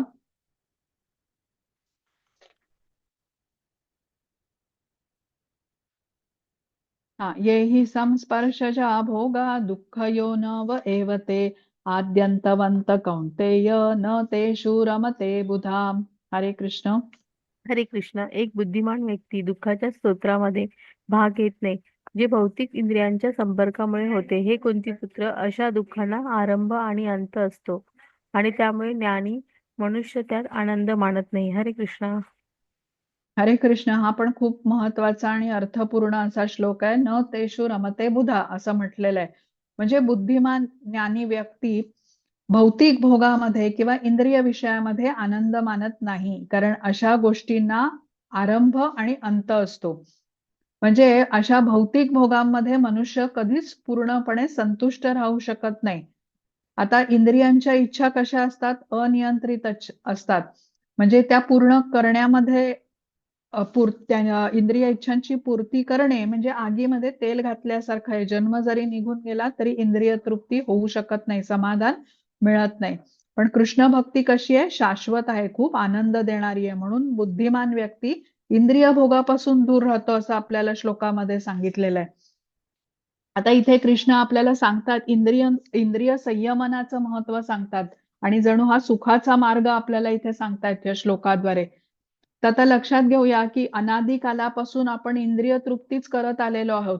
पण या श्लोकामध्ये कृष्ण म्हणालेत न तेषु रमते बुधा, म्हणजे बुद्धिमान व्यक्ती ह्याच्यामध्ये रमत नाही, इंद्रिय उपभोगांच्या कृत्यांमध्ये. मग बुद्धिमान व्यक्ती कशामध्ये रमतो, तर अक्षय शाश्वत अशा सुखात तो रमतो. आणि शाश्वत सुख कुठे आहे, तर कृष्णांच्या भक्तीमध्ये आहे. आता कृष्णांचं एक नाम आपली अनंत जन्माची पाप नष्ट करतो. म्हणजे आपली गुंतवणूक किती आहे, एका नामाची, आणि आपल्याला परत काय मिळतं, तर आपलं सर्वतोपरी कल्याण होतं आपलं. आणि या उलट इंद्रिय उपभोगांचा विचार करा, क्षणिक सुखाची आपली गुंतवणूक असते, पण आपल्याला परत काय मिळतं, पुढील अनेक जन्मांसाठी आपण जन्म मृत्यूच्या चक्रामध्ये अडकून पडतो. मग आहे का हे आपल्या फायद्याचं, निश्चित नाहीये. इंद्रिय उपभोगांचे विषय आता दुःखास आपल्या कसे कारणीभूत होतात ते आपण समजून घेऊया. इंद्रिय उपभोग करायला नाही मिळाला म्हणून दुःख, उपभोग करायला मिळतोय पण पाहिजे तेवढा नाही मिळाला म्हणून दुःख, खूप जास्त मिळत असेल तरी दुःख, कारण इंद्रियांची क्षमताच नाहीये.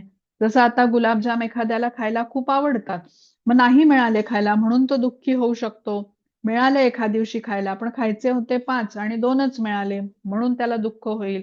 किंवा एखाद्याच्या समोर आता 50 गुलाबजाम आहेत, पण 5 पेक्षा जास्त तो खाऊच शकत नाहीये म्हणूनही दुःख आहे.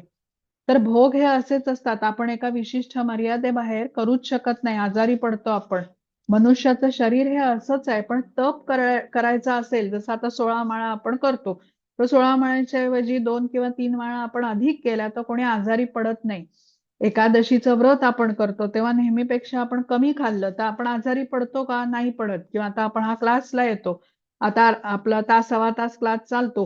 पण अजून अर्धा तास आपला क्लास वाढला, त्याचा वेळ वाढला तर असं कोणी आजारी पडेल का? तर नाही. पण भोगाचं प्रमाण वाढलं ना, की निश्चित मनुष्य आजारी पडतो. म्हणून इथे म्हटलेलं आहे, की बुद्धिमान व्यक्ती कुठे रममाण असतो? तर भगवंतांचं नाम, गुण, रूप, लीला यांचं श्रवण कीर्तन करण्यामध्ये हा बुद्धिमान व्यक्ती रमतो. आता रमणे हा शब्द पण महत्वाचा आहे. म्हणजे असं मन त्याचं गुंतलेलं आहे, की तिथून काढून घेण्याची त्याची इच्छा असली तरी तो करू शकत नाही. ह्याला रममाण म्हटलेलं आहे. म्हणजे ते मुद्दामून लावलं गेलं नाहीये मन त्याच्यामध्ये. तर बुद्धिमान व्यक्ती कृष्णांची भक्ती करून अशा प्रकारे असीमित सुख प्राप्त करत असतो आणि त्यामुळे तो क्षणभंगूर अशा भौतिक इंद्रिय तृप्तीच्या मागे जात नाही. तर आपणही जेव्हा आपली सर्व इंद्रिय कृष्णांच्या सेवेत नियोजित करतो तेव्हा ह्या सुखाचा आपल्याला अनुभव येऊ शकतो. गोविंद गोविंद म्हणजे जसं गायींना आनंद देणारे असं म्हटलेला होता अर्थ, तसंच इंद्रियांना सुख देणारे म्हणून गोविंद या शब्दाचा असाही अर्थ आहे. म्हणजे खरी इंद्रिय तृप्ती हवी असेल तर कृष्णांच्या सेवेत आपल्याला इंद्रियांना नियोजित करायला हवं.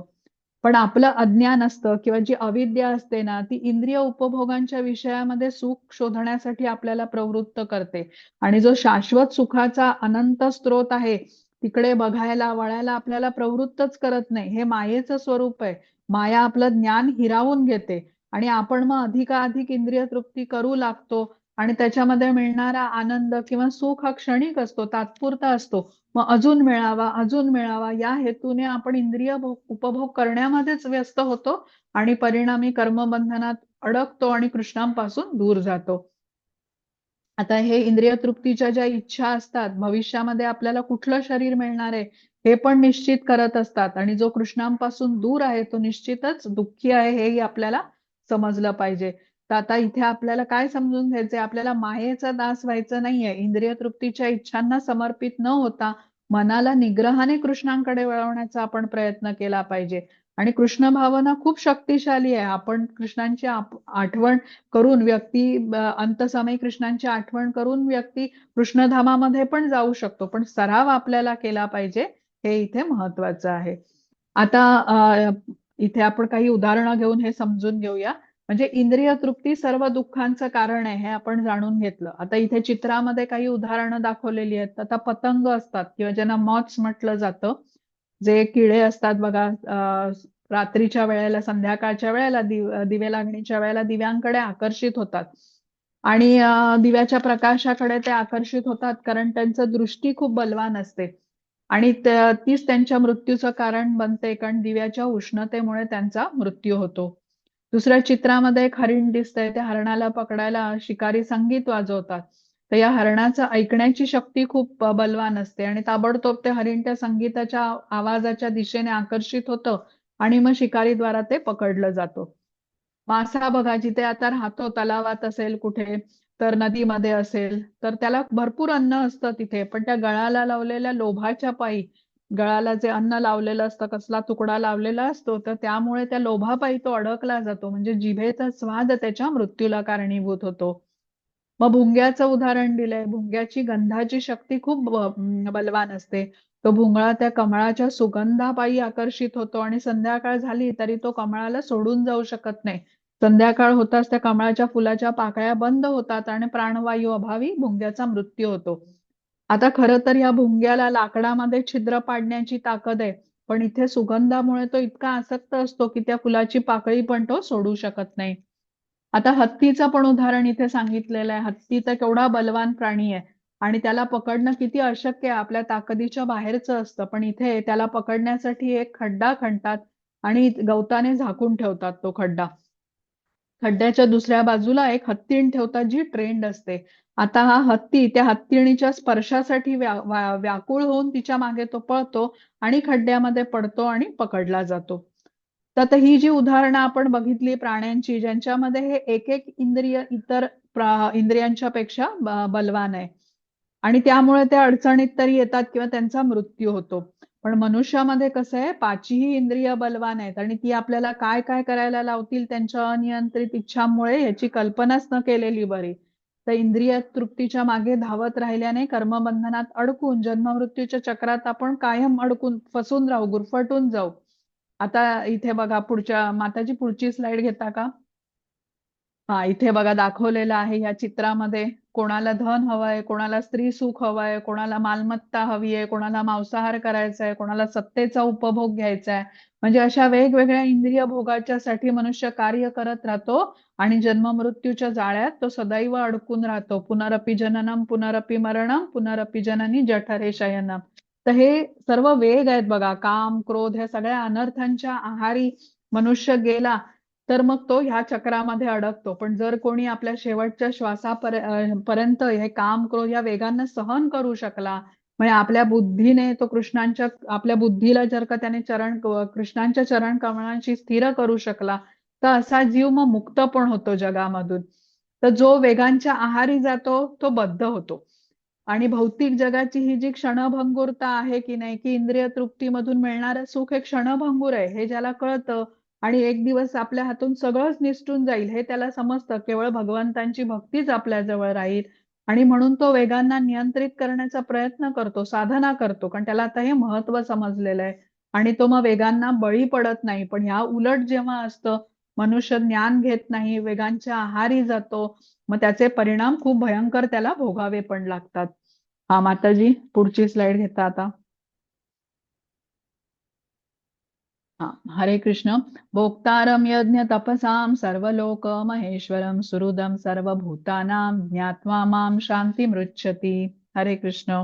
हरे कृष्णा. सर्व यज्ञ आणि तपस्या यांचा अंतिम उद्देश सर्व ग्रह आणि देवतांचा परम स्वामी आणि सर्व प्राणीमात्रांचा कल्याण करता आणि हितचिंतक म्हणून मला ओळखून ऋषी भौतिक दुःखाच्या वेदनांपासून शांती प्राप्त करतात. हरे कृष्णा.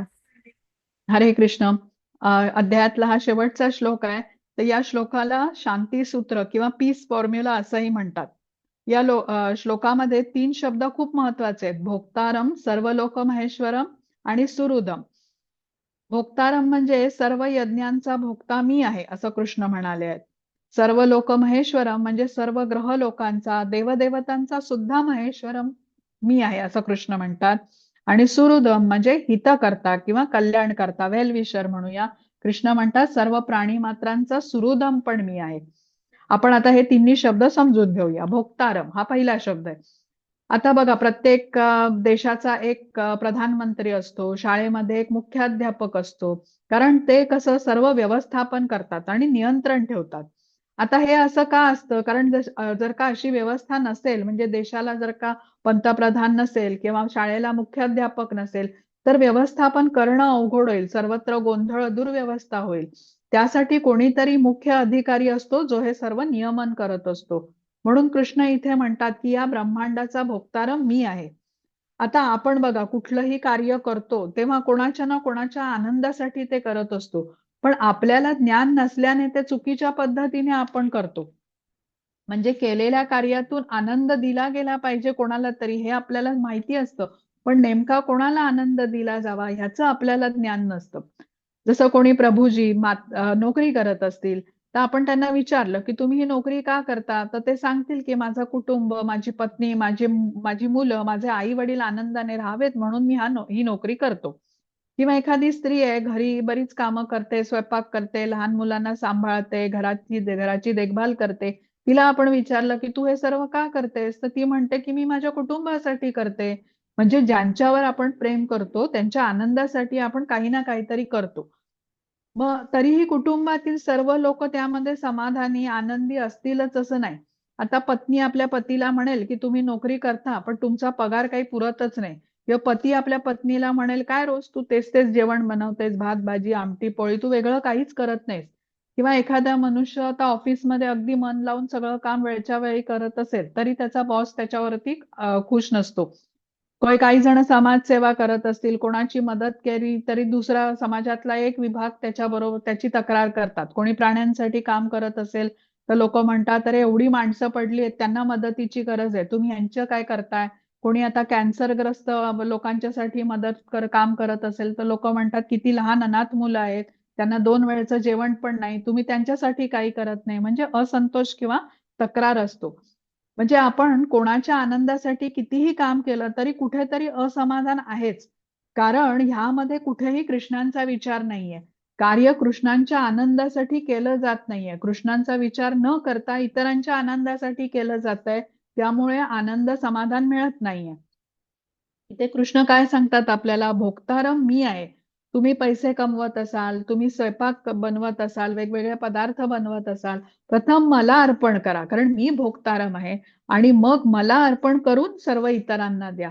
आता या भौतिक जगात आपण कोणालाच पूर्णपणे संतुष्ट करू शकत नाही. पण जेव्हा आपण ज्ञान घेतो की कृष्ण सर्व यज्ञांचे भोक्ता आहेत, तेव्हा आपण जेव्हा प्रथम सर्व कार्य कृष्णांना अर्पण करू, त्यांना संतुष्ट करू, तेव्हा आपल्यालाही आनंद मिळेल. म्हणजे भौतिक जगामध्ये प्रत्येक व्यक्ती कोणाला ना कोणाला तरी संतुष्ट करण्याचा प्रयत्न करतच असते. पती पत्नीला खुश ठेवण्याचा प्रयत्न करतो. कोणी माणूस आपल्या बॉसला खूप खुश ठेवण्याचा प्रयत्न करत असतो. प्रमोशन मिळावं, जास्त पैसे मिळावेत या उद्देशाने. तर इथे कृष्ण काय सांगतात, तुम्ही मला संतुष्ट करण्यासाठी कार्य कराल, यज्ञ कराल, तर तुम्ही माझ्या धामामध्ये येऊ शकाल. आता कोणी आहे का असं की कोणाच्या आनंदासाठी काहीच करत नाहीये? करतोच ना आपण, त्याग करतो, अगदी कष्ट सोसतो, घाम गाळतो. पण इथे शास्त्र आपल्याला काय सांगतं की कितीही केलं तरी भौतिक जगात तुम्ही कोणालाच पूर्णपणे समाधान, आनंद देऊ शकणार नाही. पण जो बुद्धिमान असतो तो समजतो की मी कृष्णांचा अंश आहे आणि त्यांची सेवा करण्यातच माझं हित आहे.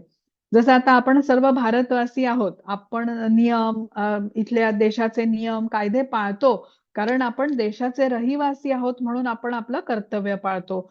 तसंच जेव्हा भगवंतांची आपण सेवा करू, तेव्हा आपण परमानंद प्राप्त करू शकू. आता अ, जेव्हा व्यक्ती कृष्णांच्या आनंदासाठी काम करतो, कार्य करतो, तेव्हा या कार्याची फळं, आपल्या केलेल्या कर्माची फळं कृष्णांना अर्पण करतो, तेव्हा कृष्ण प्रसन्न तर होतातच, पण आपल्यालाही खूप समाधान मिळतं आणि ह्याची अनुभूती पण आपण घेऊ शकतो.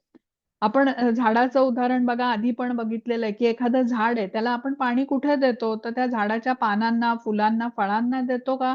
तर नाही, त्या झाडाच्या मुळाशी पाणी घालतो. झाडाची मुळं कशी पाणी शोषून घेतात आणि सर्व झाडाला पानं, फुलं, फांद्या, सर्व फळांपर्यंत हे पाणी पोचतं आणि झाड अगदी टवटवीत होतं. किंवा आपण आपलं उदाहरण घेऊ, आपण अन्न पोटाला देतो. आता हे अन्न बनवण्याचं सामान एकत्र कोण करतं? तर हात करतात. ती सामग्री मार्केटमध्ये जाऊन आणायला पाय काम करतात. ती निवडताना आपले डोळे काम करतात. पण आपण जेव्हा उदराला अन्न देतो, तेव्हा ते सर्व शरीराच्या अवयवांपर्यंत पोचतं. आपण झाडांच्या मुळाला पाणी घातलं नाही, नुसतंच पाना-फुलांवरती पाणी शिंपडत राहिलो, तर काही दिवसांनी झाड मरून जाईल. तसंच उदराला अन्न दिलं नाही, तर सर्व शरीर अशक्त होईल, जे काहीच काम करू शकणार नाही. तर जेव्हा आपण कृष्णांना परमभोक्ता म्हणून आपल्या कर्माचं फळ त्यांना अर्पण करतो, त्यांच्या आनंदासाठी कर्म करतो, तेव्हा कृष्ण प्रसन्न होऊन अनेक पटीने आपल्याला हा आनंद परत करतात.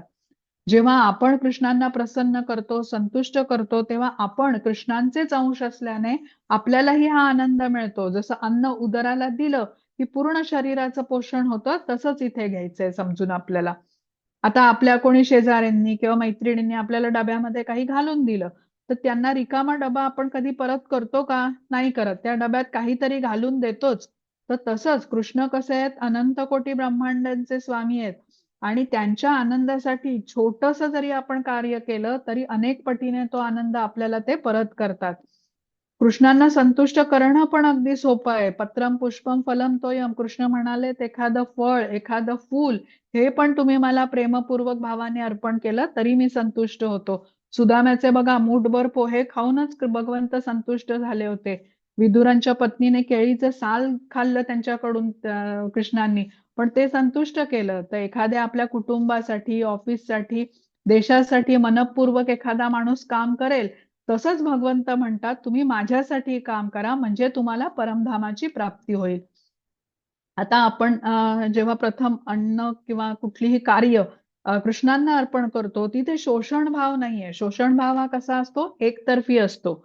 इथे कृष्ण आपल्याला अनेक पटीने परत करतायत हे आपण लक्षात घेऊया. कुठेही शोषण भाव नाहीये. कृष्णांना आपण जेव्हा परम भोक्ता मानतो, याच्यामध्ये आपण त्यांना हे आदर देत असतो आणि ते अनेक पटीने आपल्याला परत करत असतात. आपण राजसूय यज्ञाचं उदाहरण पाहिलं. युधिष्ठिर महाराजांनी श्रीकृष्णांना यज्ञाचा अधिष्ठाता बनवलं होतं. ते राज्य करणार होते, पण कृष्णांच्या आनंदासाठी करणार होते आणि त्यासाठी त्यांनी नारद मुनींकडून मार्गदर्शनही घेतलं होतं. कशा प्रकारे कृष्णांना मी प्रसन्न करू शकेन ह्याचं ज्ञान त्यांनी घेतलं होतं. म्हणजे राजा राजा असूनही स्वतःला कृष्णांचं सेवक ते मानत होते. तर आपण काय समजून घ्यायचंय, आपलं आणि कृष्णांचं नातं कसं आहे, स्वामी आणि सेवक कसं आहे. आता प्रभू रामचंद्रांनी बघा लंकापती रावणाचा वध केला आणि त्याच्यानंतर त्यांनी विभीषणाला राज्यावर बसवलं. नृसिंहदेवानी हिरण्यकश्यपूचा वध केल्यानंतर प्रल्हादला राज्यावरती बसवलं. तर इथे कुठे शोषण भाव नाहीये. कृष्ण जे करतात ते भक्ताला आनंद देण्यासाठी करतात आणि आपल्या अपेक्षेपेक्षा अनेक पटीने कृष्ण आपल्याला परत देतात, कारण ते ब्रह्मांडांचे स्वामी आहेत. ऐश्वर्यानी परिपूर्ण असे आहेत. अमर्याद सामर्थ्य त्यांचं आहे आणि ते त्याच्या सर्व सामर्थ्यापासून ते अनासक्त आहेत. तर इथे आपण काय समजून घ्यायचं, की जेव्हा कृष्ण भोक्तारम आहेत हे जेव्हा आपण समजून घेतो आणि हे मान्य करतो, तर त्यावेळेला कुठेही भांडण तंटे होत नाहीत. आपण शांती प्राप्त करू शकतो. दुसरा शब्द आहे बघा, सर्व लोक महेश्वरम. आता कृष्ण कसे आहेत, सर्व ग्रह लोकांचे देवदेवतांचे अधिपती आहेत ते. आता आपण कसं असतो बघा, कुठेतरी थोडीशी जमीन विकत घेतो आणि आपल्याला त्याचा खूप अभिमान वाटतो. आता भगवंत आपण म्हटलं अनंत कोटी ब्रह्मांडांचे मालक आहे. हे जे काही ब्रह्मांडामध्ये सगळे त्यांच्याच मालकीचे आहे. पण आपण काही काळापुरती त्या जमिनीच्या तुकड्याचे मालक बनलेलो असतो. म्हणजे त्या जमिनीच्या मालकाची नावं बदलत राहतात. सदा सदैव काय ते आपलंच नाव असेल असं नाही. पण सदा सदैव ही जमीन भगवंतांच्या मालकीची निश्चित असते. आपण विकत घेतो, कागदोपत्री आपलं नाव लावतो आणि आपल्याला मालक मानतो. किंवा जसं आपण नेहमी घरी बघतो बघा, मिठाईचा तुकडा कुठला असा आपण बाहेर ठेवला, कधी कधी त्याला पटकन मुंग्या लागतात. मग आपण उन्हामध्ये नेऊन ठेवलं कडक उन्हामध्ये, तर त्या मुंग्या गरमीमुळे पळून जातात. म्हणजे काही काळापुरत्या त्या मिठाईच्या तुकड्याच्या स्वामी होत्या. तसंच या जगात सर्व माणसं आहेत, ती येतात आणि मृत्यू पण होऊन जातो. मुलं जन्माला येतात तेव्हा मूठ बंद करून येतात बघा, पण मृत्यू समयी मूठ उघडी असते. आता इथे म्हणतात मुठ्ठी बांध के आया था, हात पसारे जाएगा. तसंच हे इथे म्हटलेलं आहे की अनेक जन्म मृत्यूचं हे चक्र हे सुरूच असतं. पण सर्व ग्रह लोक ब्रह्मांडांचे स्वामी कोण आहेत? कृष्ण आहेत. सर्व जीव हे भौतिक प्रकृतीच्या वर्चस्वाखाली असतात, जी कृष्णांच्या अधिपत्याखाली कार्य करत असते. मया अध्यक्षेण प्रकृती सुयते स चराचरम. आणि भगवंत ह्या प्रकृतीचे स्वामी आहेत. पण सर्व जीव जे आहेत, देवी देवता आहेत, हे प्रकृतीच्या नियंत्रणाच्या अधीन आहेत. आणि भगवंतांचं वर्णन त्यासाठी त्वमीश्वरानाम परमम महेश्वरम असं केलं जातं. आणि जो हे मान्य करतो की भगवंतच सर्व लोक महेश्वरम आहे, तो तात्काळ शांती प्राप्त करतो. मग तिसरा शब्द आहे सुहृदम. सुहृदम म्हणजे काय, की भगवंत सर्व जीवांचे हितकर्ता आहेत, सर्वांच्या कल्याणाची इच्छा करणारे आहेत आणि भगवंत सर्व जीवांवरती सारखंच प्रेम करतात, त्यांचं रक्षण करतात आणि सर्वांच्या हृदयामध्ये ते स्थित असतात. सुहृदम म्हणजे काय, चांगला मित्र, म्हणजे बेस्ट फ्रेंड ज्याला म्हणू शकतो तसा. त्यांच्याशिवाय अजून कोणी आपला सुहृद असूच शकत नाही. आता आपण कोणाचं कल्याण करण्याच्या हेतूने बघा काही करतो, एखाद्या गरीबाला आपण पैशाची मदत केली, पण तो त्या पैशाचा अयोग्य वापर पण करू शकतो. मग काय आपण त्याची भलाई करणार? पण इथे तसं नाहीये. परमपुरुषोत्तम साक्षात श्रीकृष्ण जेव्हा आपले सुहृद आहेत हे जाणून घेतल्यानंतर आता आपल्याला कशाची काळजी करायला पाहिजे आपल्याला. तर या श्लोकाचा अर्थ आपण व्यवस्थितपणे समजून घेतला ना, तर आपल्याला शांती प्राप्त होते. आपल्याला समस्या कधी येतात, जेव्हा आपण आपल्याला भोगता मानतो, भोग करण्याची आपली वृत्ती आपल्या दुःखाचं कारण बनते. आपण स्वतःला स्वामी समजतो मिथ्या अहंकाराच्या प्रभावाने आणि आपलं पतन होतं. पण जेव्हा आपण स्वीकार करतो की परमभोक्ता कृष्ण आहेत, सर्व गोष्टींचे स्वामी कृष्ण आहेत, ते आपले परम शुभ चिंतक आहेत, तेव्हा आपल्याला शांती प्राप्त होते. आणि श्रीला प्रभुपाद सांगतात की या श्लोकाचा सर्वांनी अर्थ व्यवस्थित समजून घेतला पाहिजे आणि मान्य केलं पाहिजे की कृष्णच भोक्तारम आहेत, सर्व लोक महेश्वरम आहेत आणि सुहृदम आहेत. तर मग जगात कुठेच वादविवाद, भांडण तंटे, युद्ध इत्यादी होणारच नाहीत. म्हणून या श्लोकाला शांतीसूत्र असं म्हटलेलं आहे. माताजी पुढची स्लाइड घेता आता. तर इथे आता आपला अध्याय संपलेला आहे. अध्यायाच्या सुरुवातीला काय प्रश्न होता अर्जुनाचा, की मी कर्म करू की कर्माचा संन्यास घेऊ. मग कृष्णांनी उत्तर दिलं की कर्मयोग हा कर्मसन्यासापेक्षा श्रेष्ठ आहे. मग कृष्णांनी सांगितलं निष्काम कर्म कसं करायचं, तर आसक्ती ठेवायची नाही कर्मामध्ये. कर्म करताना द्वेष असला नाही पाहिजे, उत्साहाने कर्म केलं पाहिजे, चांगलं वाईट असं न मानता कृष्णांच्या आनंदासाठी केलं पाहिजे, असं ठरवून आपल्याला या प्रकारे कर्म केलं पाहिजे. आणि सगळ्यात शेवटी आपण शांती सूत्र पाहिलं आणि त्याचं महत्व पण जाणून घेतलं. तर इथे आता आपला अध्याय संपलेला आहे. हरे कृष्ण. माताजी रेकॉर्डिंग थांबवता का?